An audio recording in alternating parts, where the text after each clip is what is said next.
ஒரு வீடியோ எடுத்து வெளியிட்டது ஒரு குத்தமா? அப்படிங்கிற மாதிரி தான் அகமதாபாத்ல நடந்த மிகப்பெரிய விமான விபத்த வீடியோ எடுத்து வெளியிட்ட ஆரியன் அப்படிங்கிற சிறுவனுக்கு ஒரு மிகப்பெரிய சோகம் நிகழ்ந்திருக்கிறது மட்டும் இல்லாம, இப்ப அவருக்கு பல்வேறு பிரச்சனைகளும் ஏற்பட்டிருக்கு. இதுல முக்கியமான விஷயம் என்னன்னு பார்த்தோம்னா, இந்த விபத்து தொடர்பான முதற்கட்டமாக ஊடகங்கள்ல வெளியான செய்திகள்ல மொட்டை மாடியில இருந்து எடுக்கப்பட்ட ஒரு வீடியோ சோஷியல் மீடியால ரொம்பவே வைரல் ஆச்சு.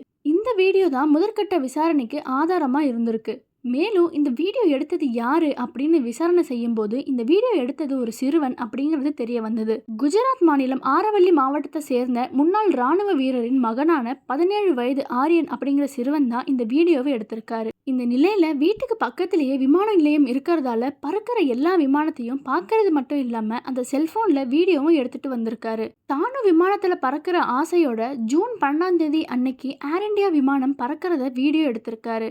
ஆரியன் வீடியோ எடுத்துட்டு இருக்கும்போதே மேல பறக்க தொடங்கின விமானம் திடீர்னு கீழே இறங்கியிருக்கு. விமானம் திரும்பவும் தரை இறங்குதுன்னு நினைச்சிட்டு இருக்கும்போதே அந்த ஏர் இந்தியா விமானம் கீழே விழுந்து பயங்கரமா வெடிச்சிருக்கு. இதை பார்த்து அந்த சிறுவன் பெரும் அதிர்ச்சி அடைந்து பதட்டத்தோட உடனே அந்த வீடியோவை கட் பண்ணிட்டு தன்னுடைய தந்தை மற்றும் சகோதரி கிட்ட காட்டியிருக்காரு. இந்தியாவையே உலுக்குன இந்த விமான விபத்துல முதலா 24 நொடி கொண்ட அந்த வீடியோ தான் வெளியானது. இந்த வீடியோ தான் விமான விபத்துக்கு மிகப்பெரிய ஆதாரமாகவும் முதற்கட்ட விசாரணைக்கு உதவியாகவும் இருந்திருக்கு. ஆனா வீடியோ எடுத்த ஆரியன் அப்படிங்கிற சிறுவனுக்கு மிகப்பெரிய சோகம் நிகழ்ந்திருக்கு. அந்த விமானம் வெடிச்சதை நேர்ல பார்த்ததால பெரும் மன பதற்றத்தோட இருக்காரு ஆரியன். இந்த நிலையில பல தரப்புல இருந்து இந்த வீடியோ ஏன் எதுக்கு எடுக்கப்பட்டதுன்னு பல்வேறு விசாரணைகளும் நடத்தப்பட்டிருக்கு. ஆரியனுக்கு சரியான தூக்கம் இல்லாத காரணத்தால அவர் இப்போ மருத்துவமனையில் அனுமதிக்கப்பட்டு அவருக்கு கவுன்சிலிங் கொடுக்கப்படுறதா சொல்லப்படுது.